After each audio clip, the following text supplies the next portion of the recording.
నమస్తే, welcome to Andhraprabha TV. నేను సౌజన్య. AP ప్రజలందరూ కూడా ముఖ్యమంత్రి చంద్రబాబు పాలనపై చాలా అసంతృప్తితో ఉన్నారనేటువంటి అభిప్రాయాలు, మాటలు మనకు వినిపిస్తున్నాయి. ఇది ఎంతవరకు వాస్తవం ఏంటి? ఈ అంశానికి సంబంధించి వారి విశ్లేషణ మనతో పంచుకోవడానికి ఈరోజు మనతో పాటు ఉన్నారు senior journalist, Andhra Prabha editor YSR Sharma గారు ఉన్నారు. వారితో మాట్లాడదాం. నమస్తే అండి. నమస్తే అండి. అంటే ఏపీ ప్రజలు ముఖ్యమంత్రి చంద్రబాబు పాలనపై చాలా అసంతృప్తితో ఉన్నారు అనేటువంటి మాటలు వినిపిస్తూ ఉన్నాయి. ఇది ఎంతవరకు వాస్తవం? వాళ్ళ భావనలోకి ఎందుకు రావడం జరిగింది వితిన్ 6 to 7 monthsలోనే? యాక్చువల్లీ ఏపీలో చంద్రబాబు నాయుడు గారి ప్రభుత్వం వచ్చి ఇంకా 1 year కూడా కాలేదు. అవును, రేపు జూన్కి కానీ 1 year కాదు. అంటే ఇప్పటికీ 8 నెలలు అయింది. ఈ 8 నెలల్లోనే చంద్రబాబు నాయుడు గారి ప్రభుత్వం మీద అసంతృప్తులు, నిరసనలు, అసమ్మతులు ఇటువంటివి ఇది సమయం సందర్భం కూడా కాదనిపిస్తుంది నిజానికి. మామూలుగా అంటే చంద్రబాబు నాయుడు పాలన మీద ప్రజల్లో అసంతృప్తి ఉందా అని. ప్రజలు ఇప్పటికీ ఆయన మీద అటువంటి అభిప్రాయానికి వచ్చే అవకాశం ఇప్పట్లో లేదు. ఎందుకంటే గత 5 ఏళ్ల పాలన తర్వాత తిరుగులేని మెజారిటీతో కూటమి ప్రభుత్వాన్ని గెలిపించి అధికారంలో కూర్చోబెట్టిన తర్వాత చంద్రబాబు నాయుడు గారి ప్రభుత్వం ఇప్పుడిప్పుడే అంటే డే 1 నుంచి కూడా ఉన్న వ్యవస్థని, రాంగ్ ట్రాక్ పట్టిన వ్యవస్థని, వాళ్ళు చెప్తున్నట్టుగా, చంద్రబాబు నాయుడు గారే చెప్తున్నట్టుగా రాంగ్ ట్రాక్ పట్టిన వ్యవస్థని గాడిలో పెట్టడానికి ఆయన 1 by 1 చేసుకుంటూ వస్తున్నారు. ముఖ్యంగా రాష్ట్ర అభివృద్ధికి సంబంధించి ప్రాధాన్యత రంగాలు చూస్తే ఒక పోలవరం, ఒక అమరావతి రాజధాని ఇటువంటివి టాప్ ప్రయారిటీలో ఉన్నాయి.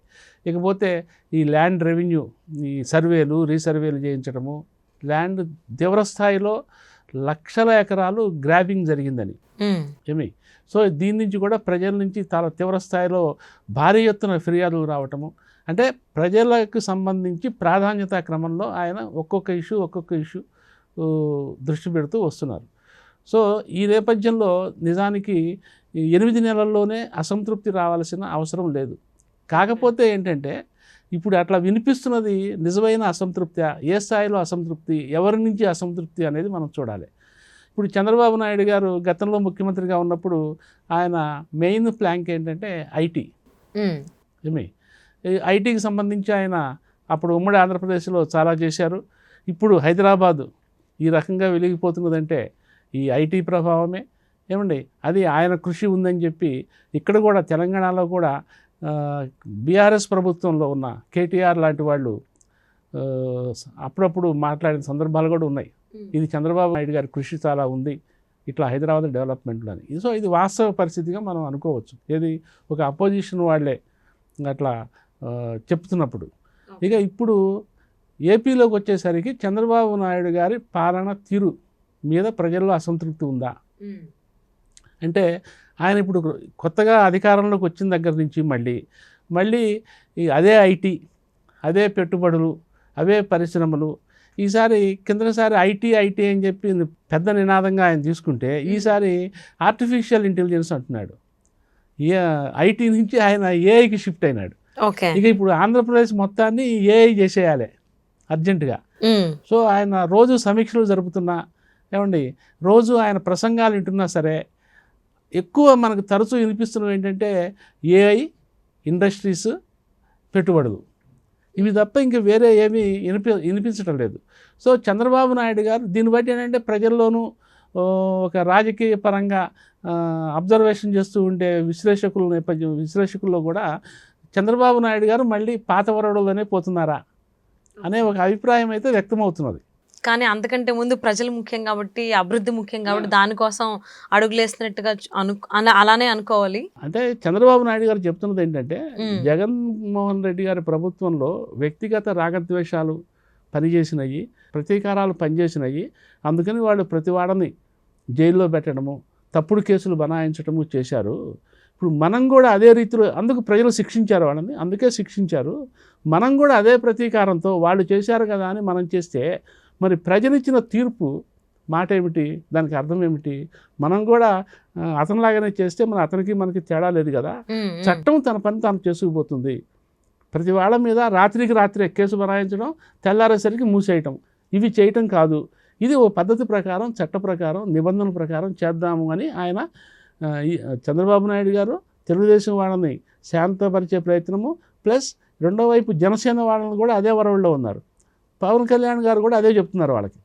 మీరు ఇట్లా డిమాండ్ చేయడం కరెక్ట్ కాదు, ఏదైనా చట్ట ప్రకారం పోవాలి, ప్రతీకారం మన ఉద్దేశం కాదు, జనం మనం ఎన్నుకున్నది వాళ్ళ మీద ప్రతీకారం తీర్చుకోవడానికి కాదు అని చెప్పి చాలా స్పష్టంగా చెప్తున్నారు. కానీ మొన్నటి దాకా వీళ్ళు ఈ స్టేట్మెంట్లు ఇవ్వకముందు జనంలో అదే జనసేన శ్రేణులు కానివ్వండి, తెలుగుదేశం ఓపెన్గా వచ్చాయి డిమాండ్లు.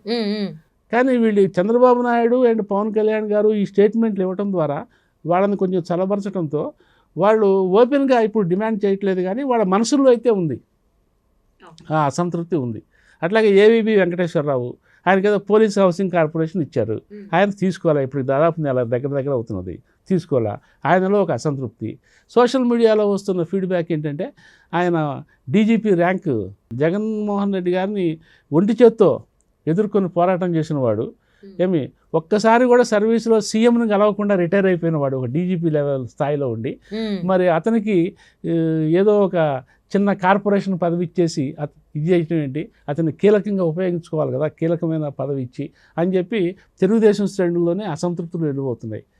సో ఇట్లా ఇష్యూ బేస్డ్గా కొన్ని అసంతృప్తులు జగన్మోహన్ రెడ్డి ప్రభుత్వంలో జరిగిన దాన్ని ఏమంటాము అరాచకాల మీద ఇమీడియట్ స్పాంటేనియస్ రియాక్షన్ కోరుకుంటున్న వాళ్ళు, ఈ ప్రభుత్వం ఏమో అట్లా కాదని చెప్పి నివారిస్తున్న సందర్భాలు, ఇటువంటి అసంతృప్తులు తప్ప నిజానికి చంద్రబాబు నాయుడు గారు ఏమీ పట్టించుకోవట్లేదనో, ఏమీ పనిచేయటం లేదనో, నిజానికి ఆయన 24/7 సీఎం.